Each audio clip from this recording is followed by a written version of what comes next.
Class में first आने का बेस्ट उपाय हेलो फ्रेंड्स, हमारे क्लास 11 के हिस्ट्री की जर्नी हमने कहाँ से शुरू की थी? अति पुरातन काल से। उसके बाद हम गए विश्व के प्रथम सभ्यता मेसोपोटामियन सिविलाइजेशन में, फिर उसके बाद गए रोमन सिविलाइजेशन। Map please. फिर इस्लाम का उदय और विस्तार, और उसके बाद मध्य युग में हमने देखा यायावर साम्राज्य, द नोमैडिक एम्पायर्स। पर हमने इस कहानी में पश्चिम यूरोप के बारे तो बात ज़्यादा नहीं की। आज हम वही करेंगे। चलो आप और हम चलते हैं पश्चिम यूरोप में गौल नाम के जगह पे। गौल जो जगह है, इसमें समुद्री तट है, इसमें पहाड़ है, इसमें कृषि के मैदान है, इसमें नदियाँ हैं। एक बहुत ही अच्छी सुंदर जगह है रहने के लिए। जर्मनी से फ्रैंक नाम के एक जनजाति यहाँ आके बस गए और उनके नाम से गौल प्रदेश का नाम हो गया फ्रांस। फ्रांस तो आपने सुना ही होगा। गौल पहले रोमन एम्पायर का हिस्सा था, पर रोमन एम्पायर जैसे जैसे घटता गया, जैसे जैसे इसका अवसान होता गया, फ्रांस इंडिपेंडेंट हो गया। 6वीं शताब्दी से इसके सारे राजा ईसाई धर्म का पालन करते थे। 8वीं शताब्दी में ईसाइयों के जो सबसे बड़े धर्मगुरु हैं पोप, उन्होंने फ्रांस के राजा को होली रोमन एम्पायर टाइटल दिया, उपाधि दिया। उस वक्त फ्रांस का समाज 3 वर्गों में बटा हुआ था, 3 ऑर्डर्स। सबसे ऊपर वाला ऑर्डर था पादरी वर्ग, फिर अभिजात वर्ग और फिर कृषक वर्ग। चलो हम एक एक करके इसको देखेंगे। और इन 3 वर्गों को एक साथ कहा जाता था सामंतवाद। सामंतवाद यानी कि एक सामंत होंगे जो लॉर्ड है, और उनके अंडर में जो कृषक हैं वो उनके अंडर में काम करेंगे। एक मान्यता थी कि अपने कार्य के अनुसार आप किसी एक वर्ग में रहोगे। तो सामंत का काम था किसानों का देखभाल करना, और किसान का काम था सामंत के लिए मेहनत करना। चलो अब हम एक एक करके इन तीनों वर्गों को देखेंगे। सबसे पहले पादरी वर्ग। अब पादरी वर्ग कैसे विभाजित थे इसको भी हम देख लेते हैं। एक पादरी के पास एक क्षेत्र होता था, कई गांव, शायद कुछ शहर, जिस पर वो जिनके लोगों को वो धर्मोपदेश देते थे। इस एरिया को कहते थे पैरिश, और पादरी को कहते थे विकर। जितने विकर थे उन सब के हेड थे बिशप। बिशप को माना जाता था पादरियों में अभिजात वर्ग। हर पादरी के पास एक चर्च था, और हर रविवार वो चर्च में धर्मोपदेश देते थे, और चारों तरफ से लोग आते थे ये सुनने के लिए। बड़े बड़े जो अमीर लोग थे वो चर्च को दान करते थे, और जो कृषक थे वो सालाना अपने अनाज का 10% चर्च को दान करते थे। बदले में वो कहते थे आप हमारे लिए ईश्वर के पास प्रार्थना करिए। ये पादरी जो थे ये साथ साथ क्रिसमस, ईस्टर, इन सब का सेलिब्रेशन करते थे, और लोगों में, कॉमन मैन में जो जन्म, मृत्यु, विवाह इत्यादि जो होते थे उन सब के रीति रिवाज में, ये रीति रिवाज रस्म को ये मनाते थे। अब हर कोई पादरी नहीं बन सकता था। पादरी बनने के लिए भी कुछ अभिजात वर्ग में रहना जरूरी था, और साथ साथ ना तो कृषक पादरी बन सकता था, ना ही कोई दास पादरी बन सकता था, ना ही कोई प्रतिबंधी पादरी बन सकता था, और स्त्रियों का तो पादरी बनने का सवाल ही नहीं था।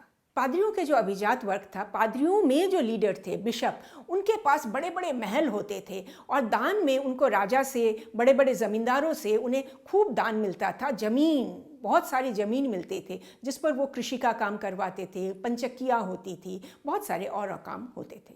एक और किस्म के थे जिनको कहते हैं भिक्षु। जो स्त्री थे उनको नन, और पुरुष को मंक। ये चाहते थे कि हम नॉर्मल पादरियों के जैसे ना रहे, हम दूर, समाज से दूर कहीं एक मठ में रहे, और वहाँ हम ईश्वर चिंता करें, प्रेयर्स करें, अध्ययन करें, और साइंस, टेक्नोलॉजी, कृषि, इन सब चीज़ों पर ध्यान दें। मंक्स और नन्स अलग अलग एबी में रहते थे, और इनको अमीर लोगों से काफ़ी दान भी मिलता था, और इससे कई जो बड़े एबी थे उसमें तो स्कूल, हॉस्पिटल्स, ये सब भी रहते थे। एक दूसरे किस्म के भिक्षु थे जिनको कहते थे फ्रायर। ये एबी में रहना पसंद नहीं करते थे। ये जन समाज में लोगों में घूम घूम कर धर्मोपदेश देते थे, और भिक्षा से अपना काम चलाते थे। तो पादरी वर्ग के जो डिविजन्स हैं इसको एक बार फिर से देख लो। अब हम देखेंगे दूसरे वर्ग को, जो अभिजात वर्ग या कुलीन वर्ग या एरिस्टोक्रेसी थे। ये जागीरदार थे। इनको राजा से, सम्राट से बहुत बड़े बड़े ज़मीन का जागिर मिला था। किसी के पास बहुत बड़ा, किसी के पास छोटा। ये ज़मीन होता था कृषि भूमि, जंगल इत्यादि। इसमें बहुत सारे गांव रहते थे, और इस गांव में जितने लोग रहते थे ये सारे जागीरदार के अंडर आते थे।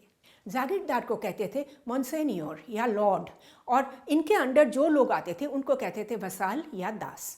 यही था सामंतवाद। जो दास थे उनको जागीरदार के ज़मीन पर काम करना होता था, जागीरदार के सेना में रहना पड़ता था, जागीरदार का उनके ऊपर न्यायिक अधिकार था। उस वक्त के किसी जागीर में आप अगर जाते तो आपको ऐसा देखने मिलता। Please look at the picture. आप देखो यहाँ जागीरदार का कितना बड़ा महल है और साथ में देखो बड़ा सा चर्च और चारों तरफ जो कृषि भूमि, जो गांव, ये सारे इन जागीरदार के अंडर आते थे। तो एक जागीरदार के पास फिर क्या होता था, बहुत सारा कृषि भूमि जिसपे उनके यहाँ जो कृषक थे वो काम करते थे और वो अपने उसमें से अनाज का एक हिस्सा जागीरदार को देते थे। और था चर्च, चर्च के पास भी कृषक काम करते थे, उनको भी अनाज का हिस्सा देते थे। और हर जागीरदार कोशिश करते थे कि मेरी जो एरिया है ये ना सेल्फ सफिशिएंट हो, आत्मनिर्भर हो। कैसे? खेतों में किसान काम करेंगे, अनाज, सब्जी, फल उगाएंगे। पशुपालन, बड़े बड़े जो खुले मैदान हैं वहाँ पशुपालन होगा। राजमिस्त्री जो हैं वो इमारतें बनाएंगे, लोहार लोहे की चीज़ें बनाएंगे, कुम्हार मिट्टी की चीज़ें बनाएंगे, औरतें घर में धागा बुनेंगी, कपड़ा बुनेंगी, यहाँ तक कि छोटे छोटे बच्चे वो भी काम करेंगे। वो अंगूर पीस पीस कर उसमें से रस निकालेंगे जिससे मदिरा बनती थी, वाइन बनती थी। जागीरदार एक सुंदर से महल में रहते थे जिसको कहते थे मैनोर। मैनोर छोटे भी होते थे और बड़े भी होते थे, जागीर पे डिपेंड करता था। जिनका छोटा जागीर छोटा मैनोर, बड़ा जागीर बड़ा मैनोर। हर जागीरदार के पास एक अरण्य भूमि होता था जहाँ वो हंटिंग करते थे। मैंने आपको पिक्चर में भी दिखाया था, हर जागीर में एक बड़ा सा चर्च होता था, कई बार तो 2-3 चर्च भी होते थे। और जो बड़े जागीर थे उनके चारों तरफ ना एक मोटे ऊंचे दीवारों का एक दुर्ग होता था जिसको वो कासल कहते थे। क्योंकि उस वक्त एक जागीर और दूसरे जागीर में ना काफ़ी मारपीट भी हो जाती थी, इसलिए हर जागीरदार अपनी सेना मेंटेन करते थे। अब जो कृषक थे उनको सेना में काम करना भी पड़ता था। कृषक सेना का कितना काम जानते हैं? तो धीरे धीरे जागीरदारों ने देखा कि कृषक सेना से बात नहीं चलेगी, हमें चाहिए कुशल अश्वारोही सेना। इनको वो नाम दिया नाइट्स, और ये नाइट भी आते थे अभिजात वर्ग से।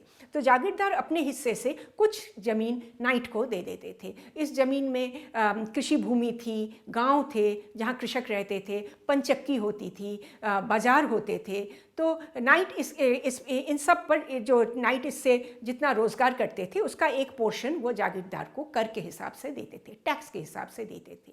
पर नाइट का मेन काम क्या था? ये जब मैनेज करना नहीं, कर निकालना भी नहीं, उनका मेन काम था कुशलता बनाए रखना, अपने अश्वारोही में, अपने सैनिक धर्म में कुशलता बनाए रखना कि जब ज़रूरत पड़े जाकर अपने जागीरदार के लिए खूब लड़ाई कर सके।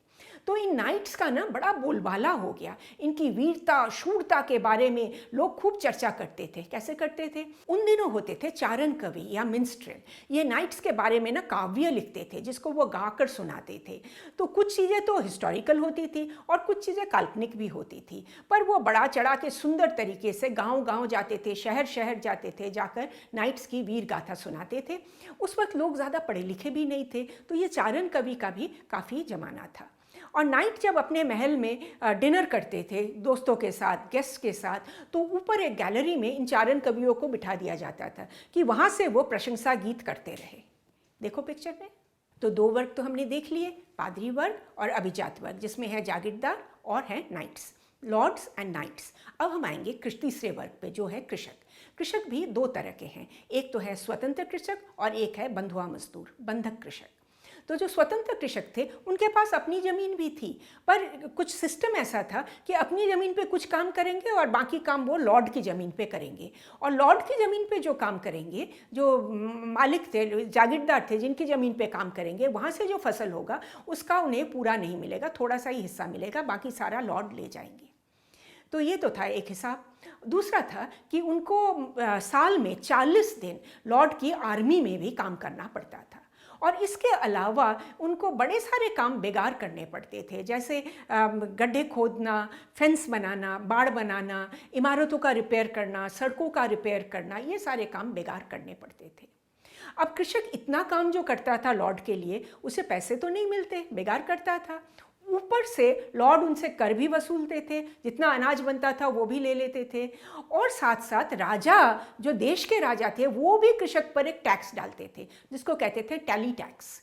तो ये टैली टैक्स अभिजात वर्गों को नहीं देना पड़ता था, पादरी वर्ग को भी नहीं देना पड़ता था। तो देखो बेचारा कृषक सबके लिए काम भी करे और ऊपर से कर भी दे। बेचारा कृषक अगर स्वतंत्र कृषक का ये हाल था तो आप सोचो बंधुआ मजदूर, जो बंधुआ कृषक थे, उनका क्या हाल था। उनकी तो कोई राइट्स ही नहीं थी, वो तो पूरे दास थे। उनको लॉर्ड के ज़मीन पे काम करना पड़ता था और जो अनाज उगता था, ज़्यादातर अनाज तो लॉर्ड के पास चला जाता था, थोड़ा सा हिस्सा उनको मिलता था। और उस थोड़े से हिस्से का अनाज मिलता था, उस गेहूं को वो जब पिसवाने ले जाते थे, चाहे वो मैनुअल पिसवाना हो या पंचक्की वाला पिसवाना हो, पर चक्की, दोनों चक्कियाँ ही तो लॉर्ड की थी। थोड़ा सा गेहूं लॉर्ड को लिए फिर से दो। और जब वो रोटी बनाने जाते थे, वो भी लॉर्ड के तंदूर में रोटी बनती थी। 6 रोटी बनाई तो 2 रोटी लॉर्ड के लिए भेजो।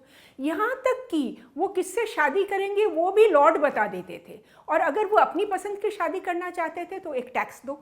तो यूरोप के 3 वर्गों को एक बार फिर से देख लो। अब हम चलेंगे इंग्लैंड को। फ्रांस के उत्तर में एक संकरा सा इंग्लिश चैनल है और उसके उस पार है एक द्वीप जिसका नाम है इंग्लैंड। इंग्लैंड में एंग्लो सैक्सन राजा राज करते थे।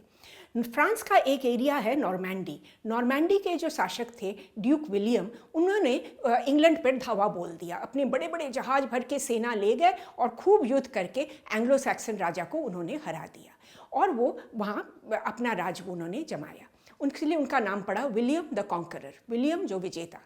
तो विलियम ने जो राज्य स्थापना की, फ्रांस से गए थे, फ्रांस के सारे नियम कानून उन्हें पता थे। उन्होंने जाते ही सारा ज़मीन नपवाया और टुकड़े टुकड़े में पार्सल किया। और उनके साथ जो अभिजात वर्ग के लोग गए थे, जो उनके दोस्त थे, उनके मित्र थे, जो सेना नायक थे, उनको उन्होंने बड़े बड़े ज़मीन के टुकड़े दिए, यानी कि जागीर दिया। और जो सेम मेथड था कि जितने कृषक थे वो जागीरदार के अंडर आ गए। कृषक से टैक्स वसूलो और राजा को टैक्स पहुंचाओ। हर जागीरदार नाइट्स भी रखते थे, पर एक डिफरेंस था फ्रांस और इंग्लैंड में। फ्रांस के जो नाइट्स थे वो जागीरदार के लिए लड़ते थे, लॉर्ड के लिए लड़ते थे, पर इंग्लैंड के जो नाइट थे वो राजा के लिए लड़ते थे। पर अदर देन दैट पूरा सिस्टम बिल्कुल फ्रांस और यूरोप जैसा वहाँ भी वो सिस्टम चला। अब ये सामंतवाद का जो सिस्टम था ये कई साल तक तो, कई शताब्दी तक तो अच्छा चलता गया, पर जैसे 11वीं 12वीं 13वीं शताब्दी तक आए ये सामंतवाद धीरे धीरे अवसान होने लगा और 15वीं 16वीं शताब्दी तक ये ख़त्म हो गया। कैसे हुआ इसके बारे में हम आपको अगले वीडियो में बताएंगे। तो बच्चों, ये रहा आज के चैप्टर का सारांश। मैं तो आपसे कहती हूँ कि इतिहास को कहानी की तरह देखो तो कितना इंटरेस्टिंग होता है। आप चैप्टर को एक बार पढ़ो, वीडियो को भी देखो, साथ साथ पूरा क्लियर हो जाएगा। अपने शब्दों में आंसर लिखना, बढ़िया से बढ़िया नंबर आपको, आई प्रॉमिस यू, आपको मिलेंगे। आप हमारे साथ ये सारे सोशल मीडिया पे जुड़े हुए हो ना, क्योंकि डेली इस पर हम एक मोटिवेशनल पोस्ट डालते हैं। आपको अच्छा लगा, हमें तो बहुत ही ज़्यादा अच्छा लगेगा। Thanks for watching. क से कोशिश।